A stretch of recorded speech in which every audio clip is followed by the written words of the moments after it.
Go Sige, ahead. may Give her the tanong first lang ako. question. Sige, siguro kasi ako ang first kitang nadinig yun dun sa Nadarang, di ba? And then nagkasama tayo sa online concert, MML online concert, and then napanood din kita sa Idol Philippines. Siguro, have you always known na pang-singing ka? Gusto ko lang malaman, ano ba yung story mo? Paano mo na-discover yourself as a singer? Nagsimula talaga akong kumanta, bata pa lang ako, 3 years old.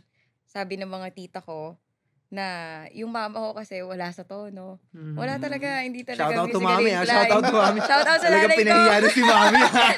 Anyway, go. Wala sa tono si mami. So, and then nasa nakita video ka. okay sila Aha. sa gathering, ganyan, may birthday. Mhm. Tapos, ang papa ko kasi talaga, singer siya. Lahat ng mga kapatid niya, musikero sila, singer, lahat sila nag-abroad para kumanta. So, tinuturuan po nila yung mama ko. Okay. Yung kanta pa nga doon, I Will Always Love You. Sample. Baka naman pwede sa konti lang. Okay. And I will always Tapos love you. tinuturuan na yung mama ko, pero hindi talaga niya makuha. Okay. So, ang nangyari po ako, habang naglalaro, nagulat sila kasi bigla akong kinanta yung chorus. Parang ako po yung natuto. Tapos doon nila na-discover na namana ako sa tatay ko na may tenga, na kaya kong kumanta. Ay, yung mami mo walang tenga? Hindi, joke lang. Ano? In tune. Gano'n na? Hindi, joke lang. So, father side. Father side. Most of your, singing. Pero kasi ito, kilala ko to si Ricey na sumasayaw din to eh.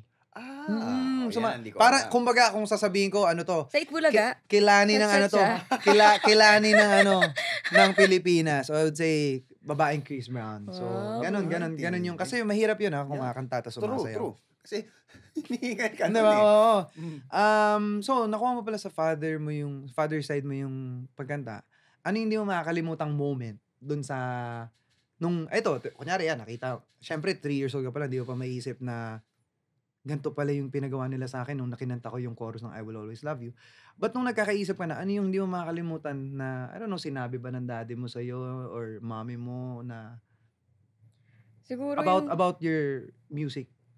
Siguro, ang hindi ko lang makakalimutan sa about music is one time, natalo ko sa singing competition. Bata pa ako, siguro 7 years old. Kasi nag-start ko, Sumali ka na ng 4 years old, sumasali na ako, kuya. 2004, 2005, What? singing contest Malibay, Pasay You're really City. meant for that. Yes. Saan mga contest to? Sorry. Sa mga lang po, talagang mga barangay-barangay, ganyan, Okay. city, palaban po ko ng Pasay City doon kasi doon po ako pinanganak eh. Ang hindi ko lang talaga makakalimutan na moment is natalo ako one time. Pero ang sinabi ng papa ko, yan kasi hindi ka nag-iensayo. Alam mo ba, na walang hindi gumagaling kapag nag-iensayo ang isang tao. Kumbaga, walang hindi gumagaling kapag nag-e-ensayo ang isang tao. Opo. Ganon yung sinabi sa'yo. Ganon talaga.